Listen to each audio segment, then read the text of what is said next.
Lars Larson. Choate, do you know if Elizabeth Warren begins to refer, instead of wealthy corporations, she refers to squalid oligarchs? I'm going to blame my friend Ann Coulter, who has written about the amazing appeal to the Democrat Party of Latino voters and the amazing appeal to Latino voters, especially those who've come from the third world, South and Central America. The amazing appeal of the Democrats' promises, as she wrote, everybody gets a pony, and free health care for in fact, free everything for everyone. Right, Ann? Yes. Well, I noticed that I've been reading these articles over the years about all of the insane things going on in Venezuela, among other places. But Hugo Chavez was pretty special, inviting all the poor people to move onto golf resorts, just take them over. Oh, this is a bourgeois sport. We're going to shut them down and let them empty the barrios onto the golf courses. And of course, he was. It was not Bernie Sanders who wrote the damn bill, as he says all the time, Medicare for all. Oh, no. Hugo Chavez came up with single payer first. So that's why that article in Saturday's New York Times caught my eye. I'm kind of surprised the New York Times even ran it. But that is what's happening with the water in Venezuela. And I shouldn't laugh because it's horrible. These are our fellow humans. But oh my gosh, it's like something out of a horror movie. There's no clean water. They're going and getting water from like the creeks. All the houses smell of vomit and diarrhea and urine. When Chavez came into office, 60% of the people, okay, not great, but it is a poor country, 60% of the people had regular access to clean, safe drinking water. Today, it's 30%. So, how did this happen? And we just had this Democrat debate, and I was watching over the weekend Sanders and Elizabeth Warren on C-SPAN and Michael Moore talking about how great socialism is, and I just sort of put the two together in my column. I mean, not all poor Latin Americans. We get 20% of them who end up being patriotic Americans and understand that socialism will make their lives so much worse. But if you look at an awful lot of Latin American countries and Venezuela, I just go through these elections. Hugo Chavez was not imposed on the people. This wasn't a military coup. The CIA didn't install him. No, poor people voted for Hugo Chavez over and over and over again by huge margins, and he destroyed their lives. Why? With socialism. So my argument is this is, twofold. One is this is why the Democrats want to throw open our southern border as a result of all these socialist economies. Of course, the same thing happened. Sometime read the true story about Eva Perón and Juan Perón and what they did to Argentina. People forget this. Argentina was, at the turn of the not the last century, but 2 centuries back, 1900, was the richest country in the world. In the world. Before the Peróns came in, Argentina had an economy stronger than Italy or Japan, comparable to Germany, and in 10 short years, because of, she was so beloved by the poor, Eva Perón, she loved the poor, and the poor loved her, and will give everything to the poor. Well, okay, then you destroyed the economy. I'm not sure the oligarchs are particularly hurt by this, but I know poor people are, and yet we keep seeing it voted for over and over again in Latin America. See, I'm going to forgive you for the laughing at it, because I did the same, but it's because if you punish people with policies that actually hurt people, take their clean water, take their job, take their food, take to the point where you can't find toilet paper for, as you said, the frequent bouts of diarrhea, but you keep voting for them. So they punish you, and then you vote for them. And as you said, the margins are gigantic. His first margin was the kind of win any American politician would hope for. And then the numbers got bigger as he destroyed the country and just kept promising people things. And apparently the Democrats have decided, okay, this is a group of people who will vote for us and our stupid socialist schemes.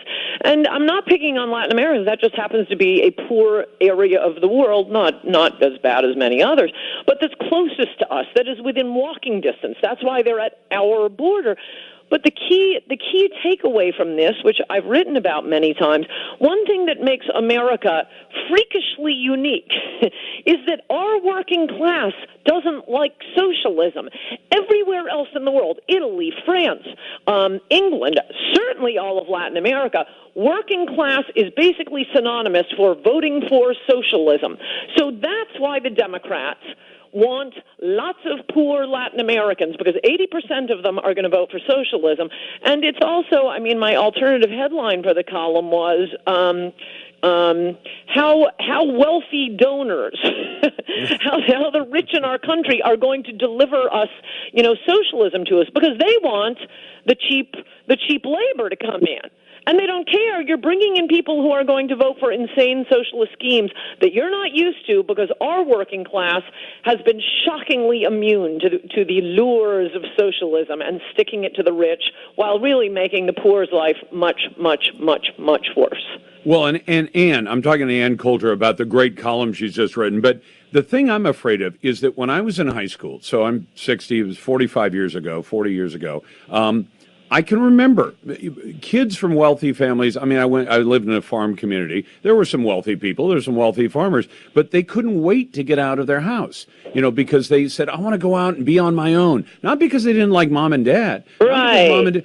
But they were like, I want to go out and show everybody I can do it. And if you ever ran into somebody in my 20s, I'd say, well, yeah, I was on unemployment for a few weeks, but I got off as fast as I could. I took food stamps for a few months, but I got off as fast as I could, because you understood that even if you were working class, that you said, it wasn't a point of pride to say, I've been on food stamps for 5 years, I managed to scam the system for that. Right. It's an entitlement, and yet today I hear from more people who say, oh yeah, I've got friends who are going to college, have been on food stamps for years, and I say, well, do they want to be? And they say, well, it makes it easier to pay for food. And I thought, but there's a point of pride in being independent, and I'm not hearing that as much. I'm not applying that to every millennial, but there are too many of them who say, oh, mom and dad will let me live at home till I'm 40.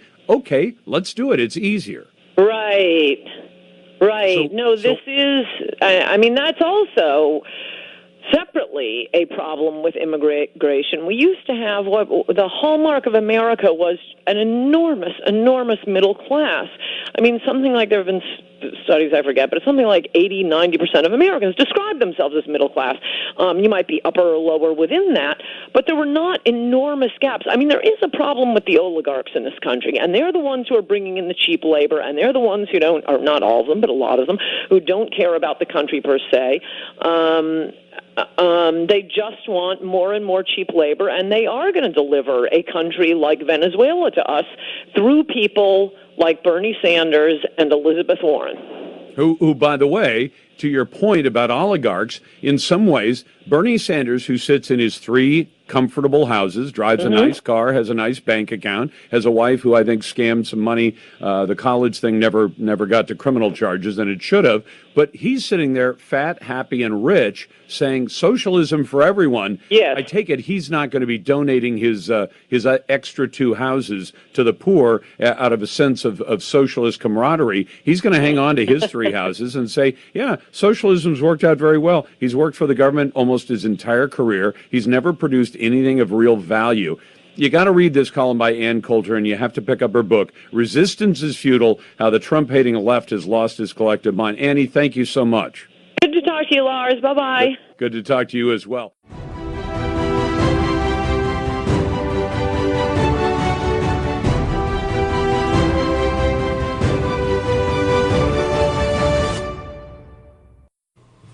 Good afternoon, guys. Ann Coulter. The left's enthusiasm for third world immigrants isn't only because they vote 8-2 for the Democrats, it's that Latin American peasants seem uniquely amenable to idiotic socialist schemes. You probably think it's beyond silliness for Bernie Sanders and Elizabeth Warren to keep promising free health care for all, no premiums, no co-pays, illegal aliens too, everybody gets a pony. No one could be gullible enough for all that. I refer you to the economic powerhouse that is Latin America. Based on hundreds of years of indigenous people voting for politicians who made similar promises, Latin America has become the dream factory that it is today. That's why Tegucigalpa is practically a byword for technological innovation. Santiago was the picture of calm sophistication this weekend, and Caracas is the ultimate in modern conveniences.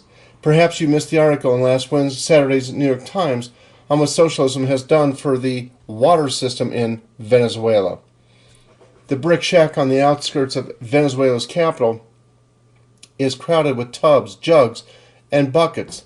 The water they hold must last the family for 8 of 8 for a week, but it's not enough for frequent washing or flushing, so the kitchen is filled with greasy pots and house smells of stale urine.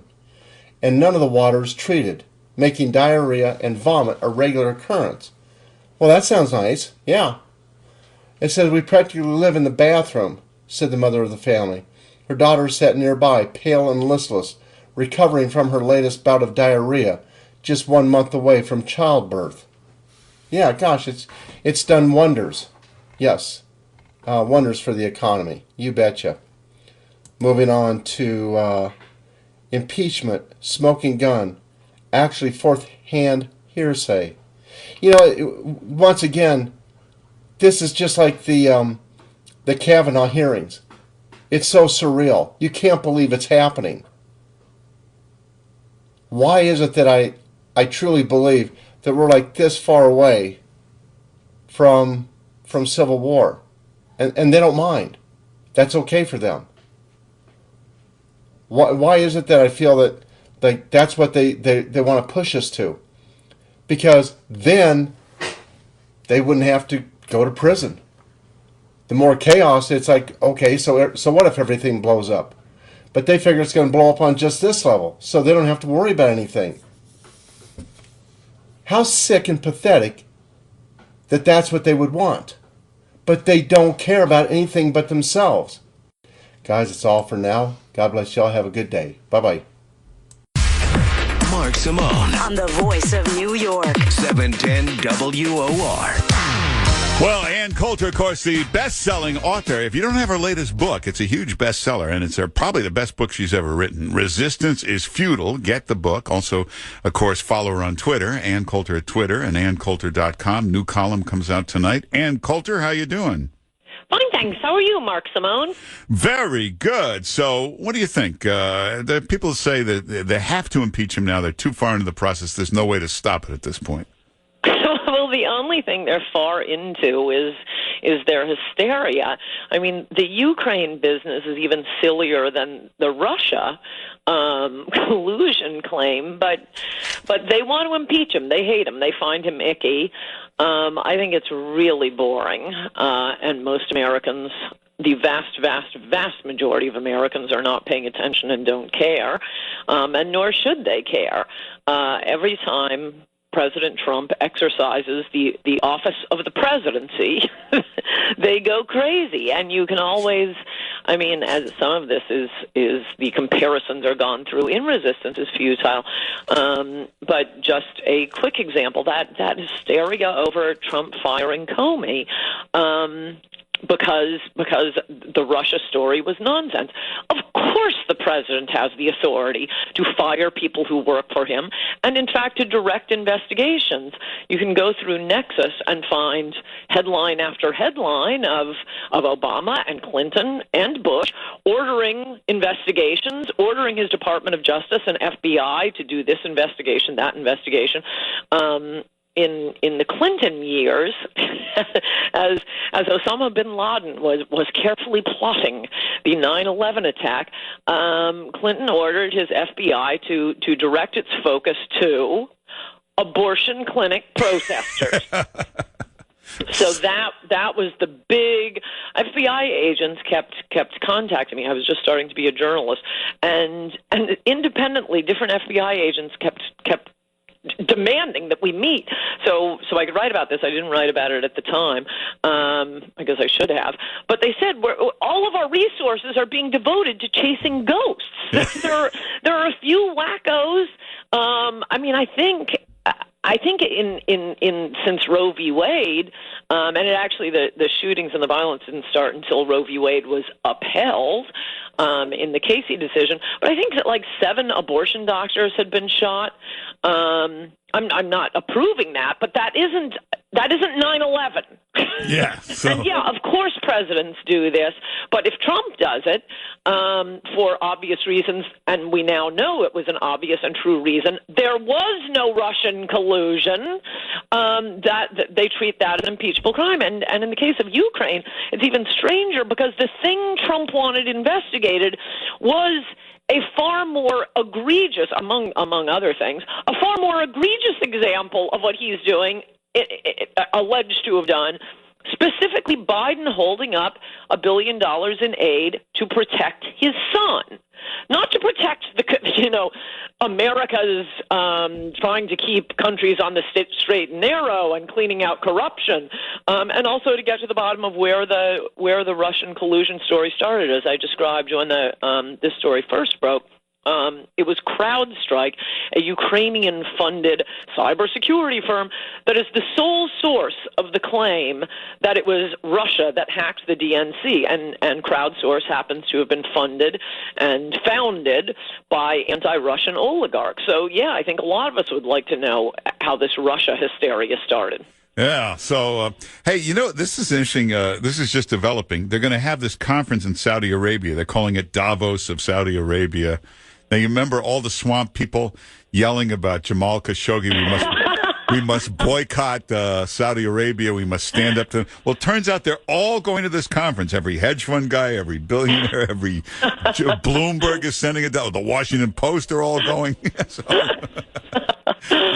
you can't trust anybody in that swamp, can you? No, you cannot. You cannot. That is something we are getting out of Trump. He is exposing the double dealing and corruption. It really is. It's a lot. There's an excellent article for any of you who have time to read it in the Claremont Review. About Brexit and why Brexit hasn't gone through, because I have to say I don't really pay attention to other countries. I care more about my country.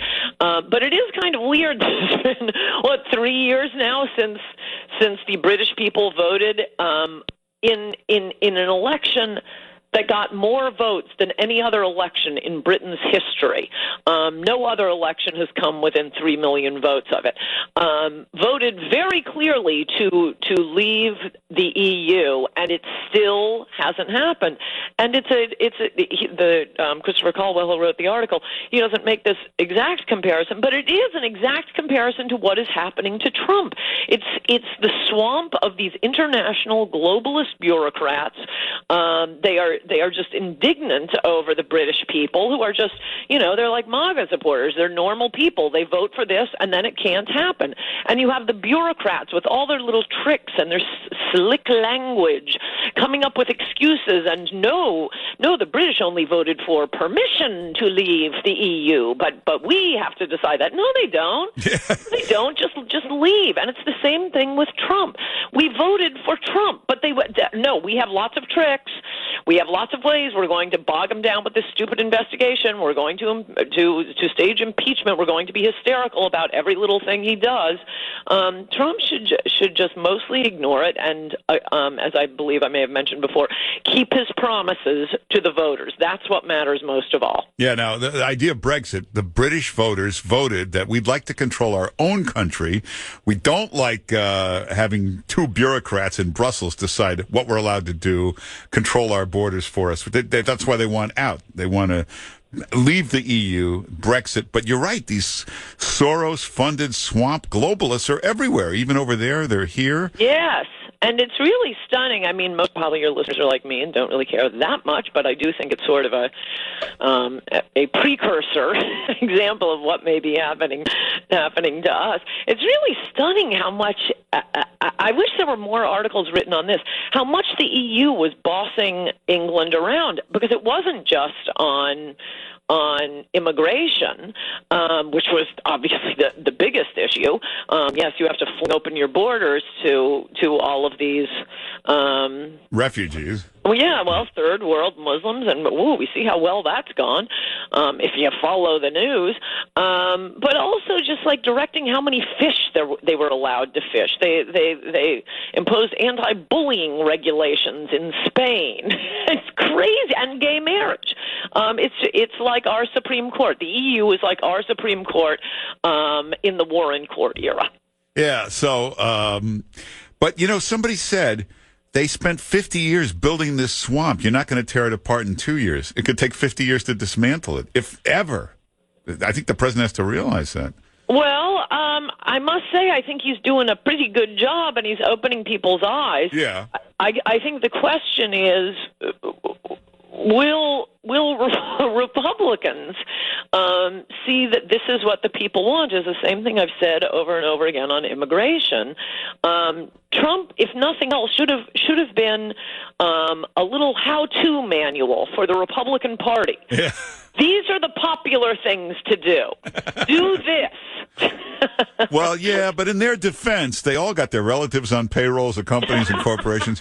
They don't need this being looked at. Right. Yeah. That's true. Well, that's true. Everybody get Ann Coulter's book. If you haven't read it yet, it's the book on all of this. And even if you're a Democrat, you could learn a lot from this book. It's called Resistance is Futile. It's a big bestseller. If you haven't read it, read it. And the new column comes out tonight. Yes, it does. It's boffo. And you should go to AnnCoulter.com and make sure you follow Ann Coulter on Twitter. Excellent tweets all day long. Ann Coulter on Twitter. Ann Coulter, thanks for being with us. Good to talk to you, Mark Simone. Bye-bye. All right, take care. Oh, and check out the webpage. A lot of good stuff up there. Now, everybody...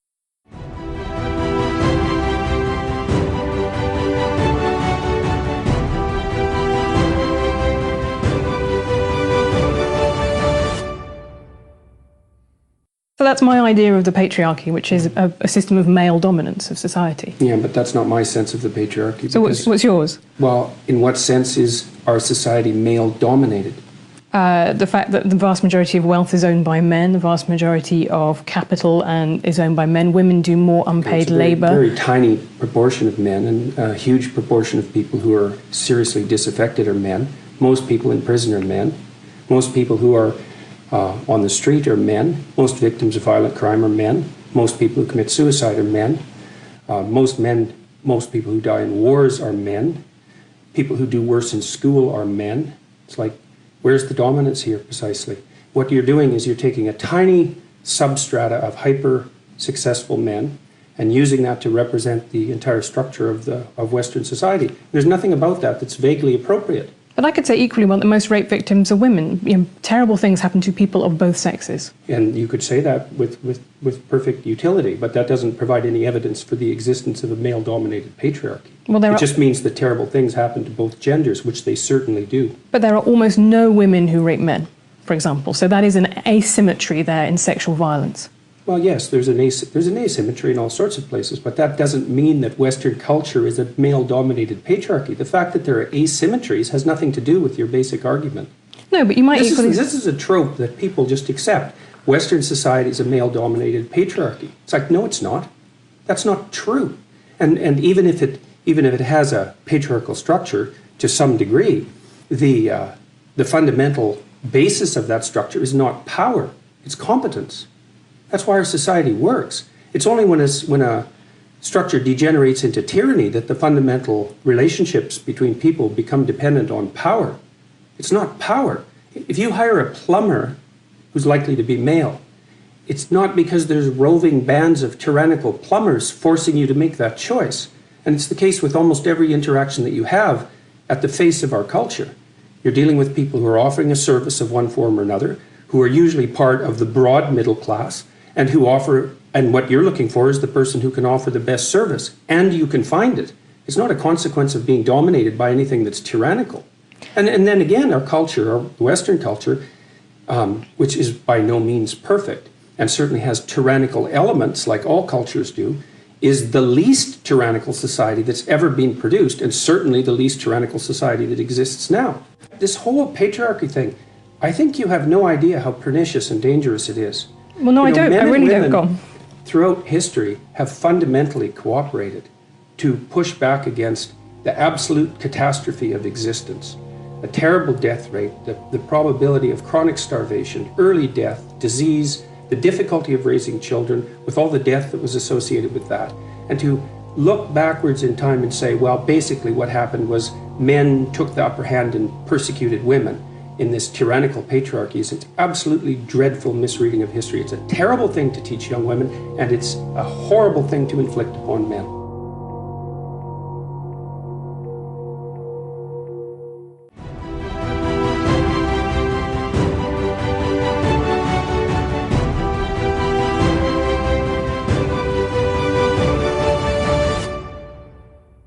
Proud Boys Max Hare and John Kinsman were just sentenced to 4 years in prison for defending themselves too much after an Antifa ambush. You cannot be civil. What we've got to do is fight in Congress, fight in the courts, fight in the street. Their idea is, look, nonviolence hasn't worked, and we are going to try to stop this. If you see anybody from that cabinet in a restaurant, in a department store, at a gasoline station, you get out and you create a crowd, and you push back on them. When they go low, we kick them. That's what this new Democratic Party is about.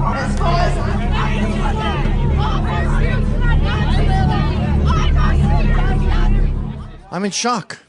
I just got off the phone with John's wife. She's in shock. They have a newborn, not featured in this picture, who won't know John when he gets out in 4 years. 8 years combined.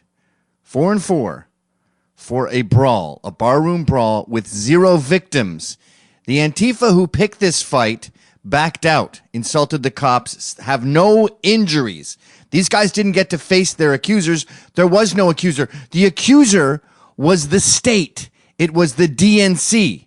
Last year, I did a talk at the Manhattan Republican Club, like I've done many times before, to no reaction in the past. But this time, they needed a reaction. The DNC were about to face the midterms. They were being known as violent. There was jobs, not mobs trending, and they needed right-wing violence desperately to fit the narrative. So they picked fights all night. They attacked everyone who came to my speech, which, by the way, was a comedy show. It was a funny speech. But within every joke is a tiny revolution, and the DNC doesn't want that because Trump cannot win in 2020. That's what this is all about. It's about Trump and Cuomo and de Blasio manipulating the courts to thwart Trump in 2020. I did my talk. Antifa were violent all night. They were attacking the venue before I even showed up, vandalizing it, threatening violence. They beat the crap out of a reporter, stole his equipment. 0 charges, 0 media attention. 3 guys, Caleb Perkin, Kai Russo, and Finbar Slonim, got away with assault. They got away with felonies that night. No mention of it in the media. At the end of my talk, about 10 Proud Boys were leaving the event, escorted by police. 2 of them, Max and John, were ahead of the crowd, turned a corner. They were ambushed by 6 Antifa. 6 individuals circled the block and came 82nd Street, Lexter Park, to try to intercept the group. 6 Antifa ambushed 2 Proud Boys. This was made very clear by the police. The 6 Antifa jumped them, threw a bottle of piss at them. Max ran up, ripped their mask off. 2 of then the rest of the Proud Boys came around the corner. 2 of the 6 Antifa ran away. 4 stayed. They got beaten up by Proud Boys for picking a fight. The police showed up 17 seconds into this silly brawl. And the cops said to Antifa, "Do you want to press charges?" And Antifa said, "Fuck you, pig. I just got punched in the face like 70 times," or something like that. They were pumped, the Proud Boys, after this. At one point, Max yelled, there was fucking 4 of them. He was proud of himself for beating back an ambush. The media spun that into him saying, there were fucking foreigners. De Blasio, Cuomo, the Attorney General, Lanceman, all these municipal politicians started pushing this fake narrative that it was a hate group that were roaming the streets looking for enemies. That bullshit fake news narrative made it to the courts. And then the courts amplified it. The judge said, basically called me Hitler and said he's sentencing these guys because it reminds him of 1930s Europe, political brawls in 1930s Europe. He's saying that he has to sentence these guys to prevent World War III. That's fucking insane. This is pure clown world. The fake news is leading to real sentences. The left picks fights. The left started this. The left said we're going to beat the shit out of everyone wearing a MAGA hat, and they do it regularly, and regularly they get away with it. When we defend ourselves, when we stand our ground, we go to prison. What the f*** is going on?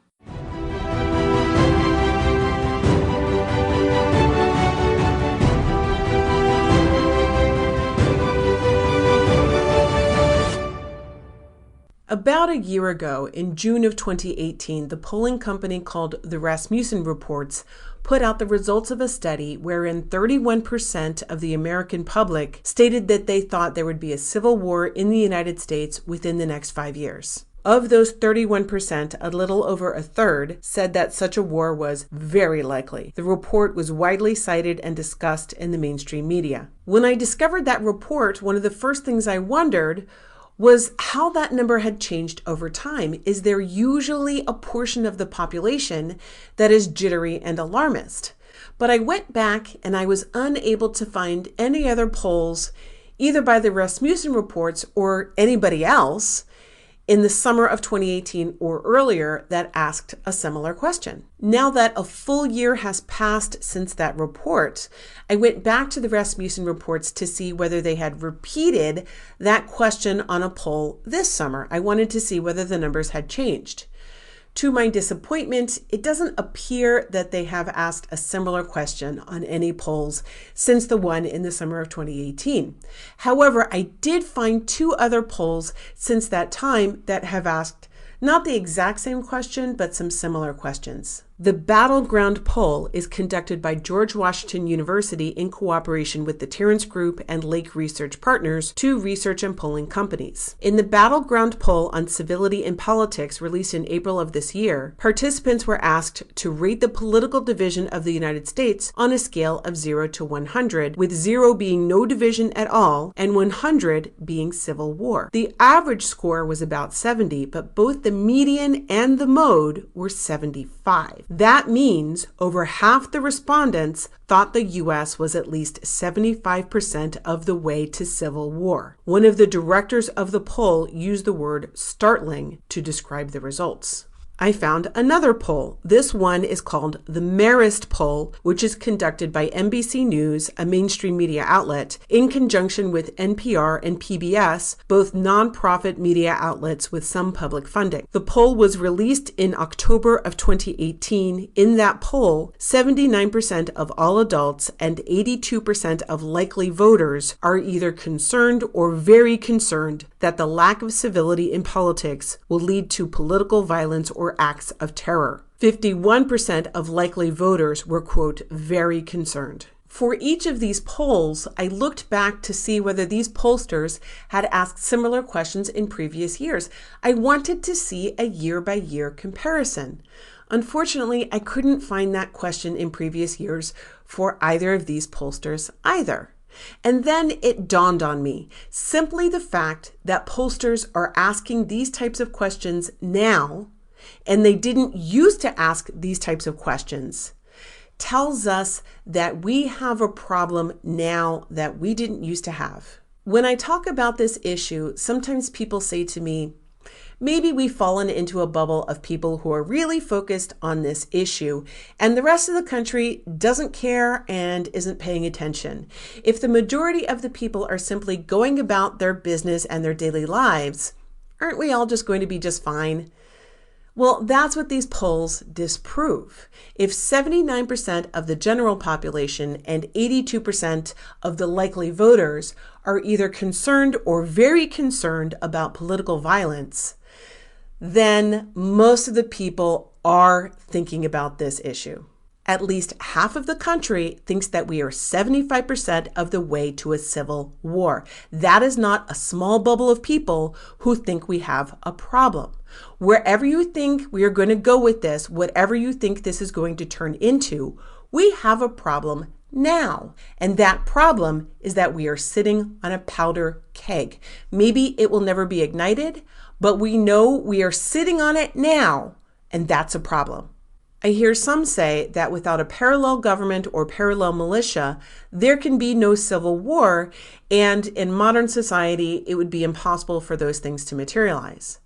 I hear some say there can be no civil war because there are no clear geographic delineations, or because the military would put down any type of resistance, or because the average person is not angry enough to go out and shoot his neighbor.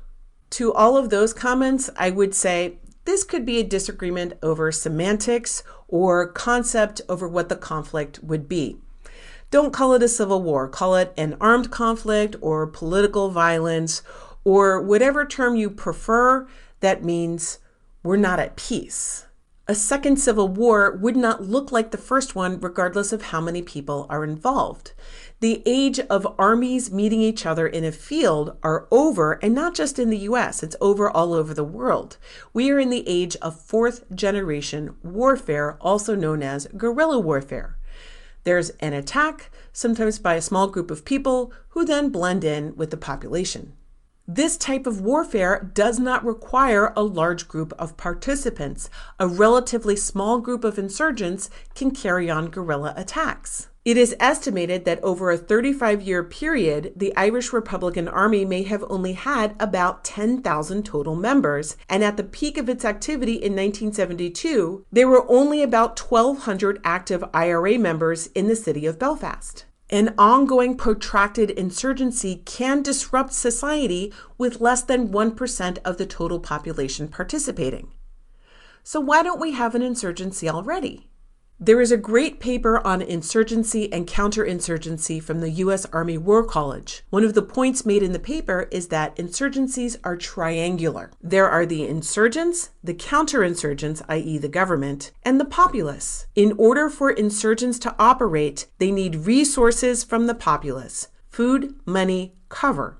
If the insurgents' plan is to conduct an attack and then quickly blend in with the populace, then they need the populace to not turn them in, look the other way. For that, they need sympathy. They don't need a lot of people to participate, but they do need a lot of people to be emotionally or ideologically sympathetic to what they are doing, or to at least say, I don't like what they are doing, but I can't think of a better solution. In fact, in the Army War College paper, when it says how to advise governments on fighting insurgency, the best advice is to figure out what the grievances of the people are and try to resolve them. When the people are content, the insurgents can't operate. That's why it matters what the general population thinks, even if they are not angry enough to take up arms themselves. It does not take a majority of people ready to shoot their neighbors to commence an insurgency. It takes a majority of people who can't find a political solution and a tiny minority of people ready to be heroes to their friends and wives. We're there. And as I've said in previous videos, it would only take a tiny insurgency of possibly a few hundred people to take down the entire electrical grid for the US and Canada. We can go from insurgency to grid down very quickly. That's all for now.